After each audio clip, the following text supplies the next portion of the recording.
Well, hello and welcome to another edition of Eagle News Forum. My name is Dr. Malcolm Beach, and I'm your host for today's show. And my co-host is Malcolm Muhammad. How are you, Malcolm? I'm fine, Dr. Beach. Always a pleasure to be here. Yeah, we're always glad to have you. We're always with you, sir. It's a different, I don't know, a different generation, but I think we come together every now and then. Um, Eagle News Forum TV has embraced the whole idea of the African diaspora working closer with Africa. And a lot of the topics that we discuss on the program reflect some of the issues and the dialogues that have been going on between various members of the diaspora and some of the residents and citizens of Africa, as well as the African governments and businesses. And we're trying to find some common ways that we can help each other and work out some things that would allow us both to have a better quality of life. So today's show, we're going to talk a little bit about what Africa says that it needs and wants. In any kind of two-way transaction, it's good that both parties know what the other party wants and needs. So we're going to try to get into that a little bit today. So Malcolm, tell me, what do you think some of the issues are that are important to Africa in terms of what it is that they say that they want? Well, I think it's what we're talking about right now is very important. The diaspora is having a conversation with native brothers and sisters and native people in Africa. So what's happening is there's a conversation between the Black African diaspora and Black Africans on the continent to try to get to know each other and try to identify our needs and wants and find and establish mutually beneficial relationships that will each of us can achieve what we want through our relationship and partnership with each other. So I think that happening has gotten the attention, of government officials, both on the African continent and here in America. Recently, you went to a conference in Nigeria where that was a topic. The conference in Abuja, maybe you want to remind us of that experience.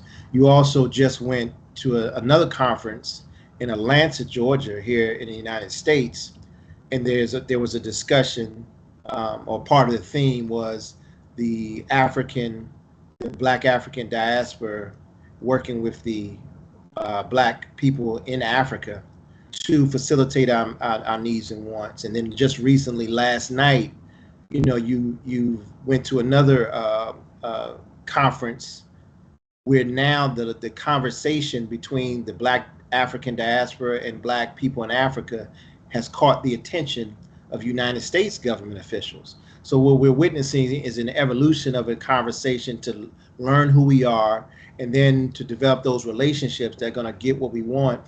And the reason why we need to follow that model, I believe, is so that we don't have to always wait on government and politicians to solve our problems.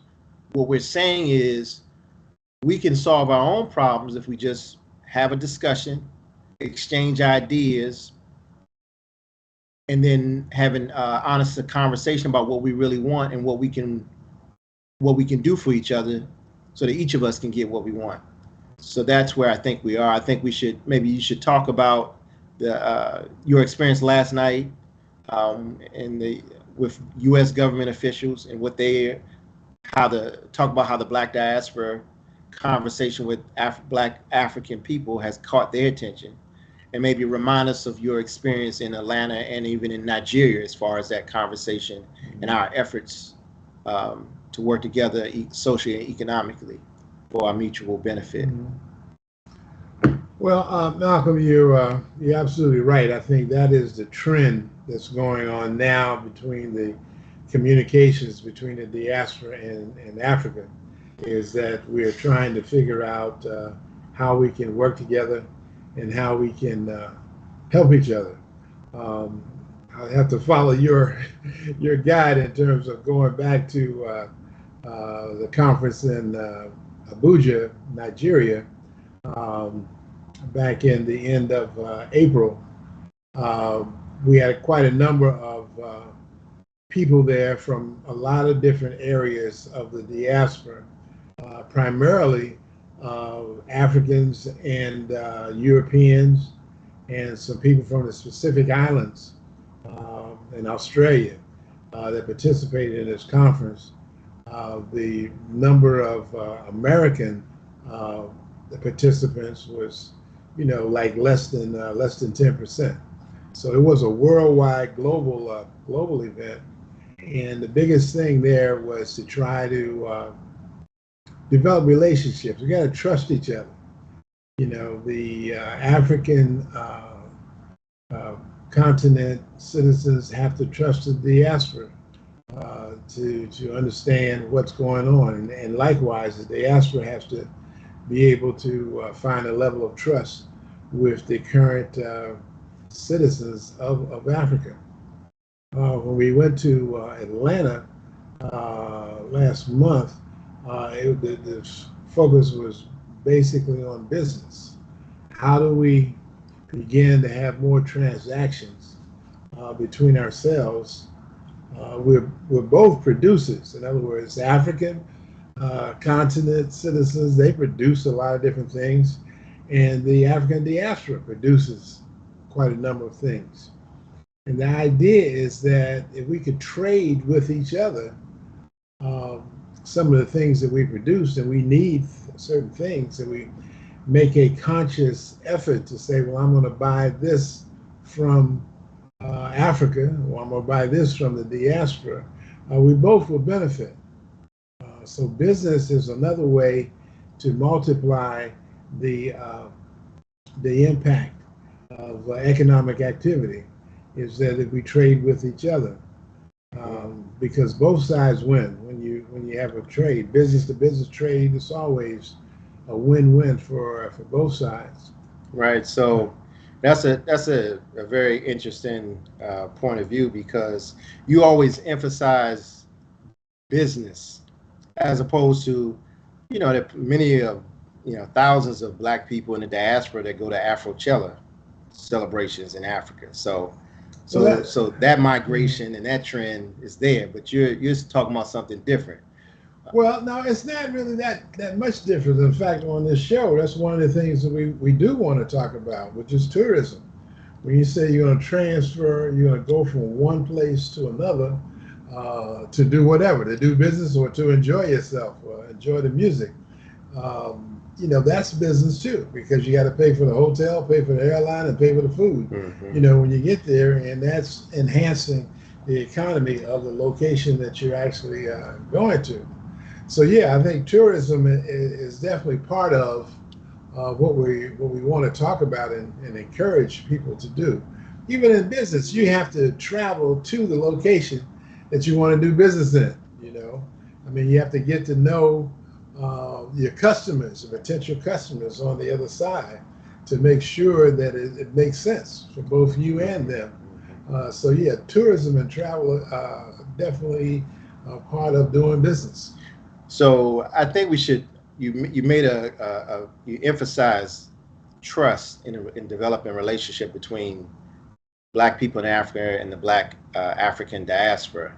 Now, most people may not know this. You may have most people in the audience may not know this, but at one time you were the president, or was it president or CEO, or whatever your title was. You were the main leader of the Foxtrot nightclub or experience. So you understand the value of, and that was at the time the premier hospitality nightclub experience for Black people in the country. And to this day, no one has equaled that experience. Your people, I grew up listening to your people tell me about it, going around the club, etc. But nobody else's nightclub has patrons who praise their experience at the nightclub like your patrons praise the park trap. So I think you understand hospitality. What is the relationship between building trust and hospitality, and then how do we bring entrepreneurs to the table, because they're the ones throughout in Africa and throughout the diaspora who are going to actually create the trade activity. They're going to perform the transactions that create the jobs, that create the trade between Africa and the Black African diaspora. So how do we bring them to the table? And then how can hospitality between, whether it's an entrepreneur or people who are just, as you say, are touring or hosting people, how does hospitality build trust between people, whether it's consumers or business owners? Yeah, you had quite a lot of questions there, but let me go back to the primary issue, and that was trust. Basically, the advice I'd give for anybody about building trust is you have to do what you say you're going to do. People in, as you say, in a social environment, where everything is very casual. You're having a few drinks or you're having dinner and you're trying to get to know someone and you make a lot of different statements, and some people even make promises about what they're going to do.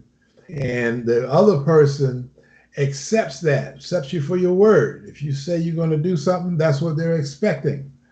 And if you're able to do exactly what you say you're going to do, then you're going to build the trust. And likewise, it's bilateral. You say, I've got a product that's fantastic, it's going to do this, this, and that for you. And the person on the other side of the buyer says, man, if you can do all of that you said that your product can do, then we got a great deal, because I need that particular thing that you're gonna be doing for us. So it becomes a matter of doing what you say you're going to do. And when you talk about the foxtrot, the days of my food, beverage, and entertainment career, we try to take it to the highest possible level. Quality of service, quality of food, quality of drinks, quality of music, quality of entertainment. So you have to have a high quality of performance for whatever it is that you're involved in. No matter what business it is, you got to always strive to be the highest quality in the industry. You want to be the best that there is. For example, in the nightclub business, we serve top shelf drinks, the best bourbons, the best vodkas, the best beer, the best wines. So people, when they got that sense of a higher standard, and that's what they wanted to experience when they came to the club, the best music for dancing, So if you're going into a situation, a relationship with somebody, that's what really people want. I mean, they want the best relationship, the best experience possible out of that relationship. Nobody wants to be on the bottom of the barrel of anything. That's a good point. You can't say, well, come to my house, and then my house is all dirty, beat up, and dogs and cats and everybody's running around all over the floor. And it's like, no, I don't want to go to your house, if it's going to be like that. But if you have a nice, clean, airy, smells good place, spacious, comfortable furniture and everything, well, then, yeah, I'm going to want to come visit you again, after that first experience. So those are the kinds of things that build trust and a welcoming a relationship. And individually, clearly, we can do that. I mean, this is not something that requires a whole lot of anything, a whole lot of resources. Just do what you say you're going to do, and then provide the best hospitable experiences as possible, and that will build trust. Now, on a different level, I won't say higher level, but on a different level, the political level is where we have the most problems. A lot of times the political things that are done, or maybe they don't call them political, but the activities between governments, between politicians, they don't always turn out for everybody's benefit and satisfaction. We're in a situation now where we're looking back on our relationships between, let's say, the United States and Africa, or even the Western nations and Africa. And it turns out that the West has not given Africa what it wants in a relationship all these years. I mean, clearly, there was a time when colonization was there, slaves were there. So the history between Africa and the Western countries is not good. So you've got to try to see, have things changed. This is 2023 now. The slavery in America started in 1619, and it was over in 1865 at the end of the Civil War. But since that time, have things gotten better between America and Africa? America has taken this, I hate to say it, but it's just, generous grandfather role that they want to tell Africa everything that they need to do. You need to do this, you need to do that, without really getting from the African people, what do you want? And so much time has passed that, America in particular finds itself in a difficult situation. Many African countries don't believe that the Western countries, America in particular, has any respect for them. America says, this is what you need, this is what I'm giving you, and you need to be satisfied with that. And some African countries, or most African countries, say, well, but I need something else. I need to increase and improve my manufacturing capabilities. I need to increase my skill level of people that are doing fintech and IT and artificial intelligence. I need to be up to speed with the rest of the world in those areas. And, America may say, well, you need more, medical supplies, you need more, you need to broaden your educational capabilities. And Africa is saying, well, I got all these young people under 25 years age that need a job. I need some manufacturing jobs for these people getting out of high school and getting out of college. We gave them all this education, but now there are no jobs for them. So there's no benefit for that. So we've got to begin to balance out what it is that Africa wants and what it is that America thinks Africa needs. Yes.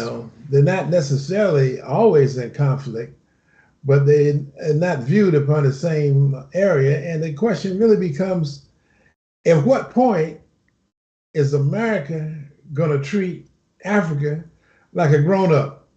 Where one grown-up to another, we negotiate. This is what I want. This is what I need. What can you provide? And do I agree with that wholeheartedly? Do I see my vision coming through based on what it is the transaction is? Is it only a one-way transaction? A lot of times people think that Africa doesn't have anything to offer. And now, I won't say recently, but in recent times, what you find is that Africa has a lot to offer, because Africa has what? All the minerals that the world needs to operate, whether it's lithium, uranium, gold, cobalt, diamonds. All of that is in Africa, and the West extracts those minerals, which have great value to the West, and the West benefits tremendously from that, and tells Africa, well, you just an old poor country, you ain't got nothing going on. But everything that's going on in the West comes from Africa. So the West is benefiting from many of the things that Africa has without giving Africa full credit for it. That's right. You had this situation recently in Niger, Niger was selling uranium to France for 80 cents a kilogram, 80 cents. And it turns out that the world market, after they stopped doing that, they told France, well, we're not doing that no more. It turns out that the world market says the value of the uranium was $200 a kilogram. So France for years have been getting the uranium for almost no money and telling Niger, well, you just don't know what you're doing. You're just a poor country and you're going to stay poor. But give me that 80-cent uranium and I can resell it for $200 and I'll keep all the money. And that's the kind of relationship that we're finding is happening all over Africa, when you look at the cocoa, if you didn't know any better, you think that the chocolates came from Switzerland. You've heard so much about Swiss chocolates, and but all the cocoa comes from the Ivory Coast and the western coast of Africa. It's the same thing with coffee, and tea. You hear about British tea, how very delicious British tea is. And you find out that all the tea comes from Kenya, Yes. and Ethiopia. And the same thing with the coffee. You go to Starbucks and you're paying $5 or $6 for a cup of coffee. You say, oh boy, that Starbucks coffee is really good. But it turns out it's African coffee beans that are giving it that distinctive flavor. Right. And therefore that $6 a cup price. So, there's a lot of things that are not in balance. And the question becomes, how do we get the balance between the Western world and Africa so that both sides can benefit from a relationship? Well, you mentioned this, what you call a parent-child relationship, this paternalistic mindset that dominates Western minds in relationship to African minds. But we know from a practical matter what children have to do to get the respect of their parents. And the West are not the parents of Black people. I mean, we are a lot older than them. I mean, they're only 6,000 years old, and they've discovered our artifacts of our people that date back millions of years. So we're a lot older than Western people. But what children typically have to do, or what dependents have to do to get respect from the people that they depended on, is what? You have to generate your own income, and you have to use that income to pay your own cost of living. And that cost of living needs to be a high standard of living. Like you said, it has to be the best version of yourself. And that the best version of yourself is a popular theme here in the States among this generation. So they understand the concept of best version of yourself. Then you can talk to them about brand. But I think we should take the advice of T.D. Jakes. And, you got to move on for people who just don't get it. I mean, if they just don't get, what you need, I mean, you don't need to be wasting time with somebody who doesn't understand your needs, because you're not going, your family line is going to may live forever, but you're not going to live forever. So you got to, your only thing, you're not promised tomorrow. The only thing you have is this moment. So you have to maximize the time and resources that you have to get the most satisfaction out of your time that you can. And if somebody doesn't understand your needs, doesn't want to listen to your needs, but they're constantly giving you or offering you something that you don't want, you really have to step away from that, which is why the conversation started with, the politicians, for whatever reason, have been ineffective in their ability to satisfy the economic needs and wants of our people. We have neighbors in Dubai and United Arab Emirates and Saudi Arabia, you have those neighbors to Africa and African countries, and their population don't have to work. Labor comes from outside the country to do the work. The natural resources pay for a very high standard of living for the citizens. So the question becomes, as you mentioned, Africa has all of these resources that we're providing to the world. You have to say, well, what are you charging for those natural resources? Because that's where you get your value from. The money is not coming from the sky, and it's not enough money from the IMF or World Bank loans, or even if you're getting money from China, it's not enough. And they don't need to give it to you. You have the resources under your foot. So in the words of Elijah Muhammad, we got to do for ourselves. Minister Farrakhan has said many times to Africa, the land is the real value. And most Africans understand the value of land, as contrast with us over in the West, where we haven't owned land in a long time. Yeah. So, so we need to understand the value of land, like you said, and then we need to look at what other people are doing and have the confidence. You have to have, as you mentioned, offering people the best hospitality. You got to have the confidence in yourself to do that. Mm-hmm. So we have to have the confidence that even if leadership is constrained, we have to have the confidence that we can go identify what we want and go after it. Yeah. Well, I thank you very much, Malcolm, for that insight. And I think in future shows we're going to delve into a little deeper. But that's about all the time that we have today. And we want to thank all of you in the audience for taking time to view what we've been talking about today. And if you have any additional comments, please contact us at beacheagle@gmail.com, beecheagle@gmail.com, or visit us on our website, eaglenews.com. And let's continue the conversation. But definitely, I think we all have to agree, Africa has what it needs. We just have to figure out how to make better use of our relationships so we can get better use of our resources. Have a great day, and thank you all for joining us today. So long. Have a great day.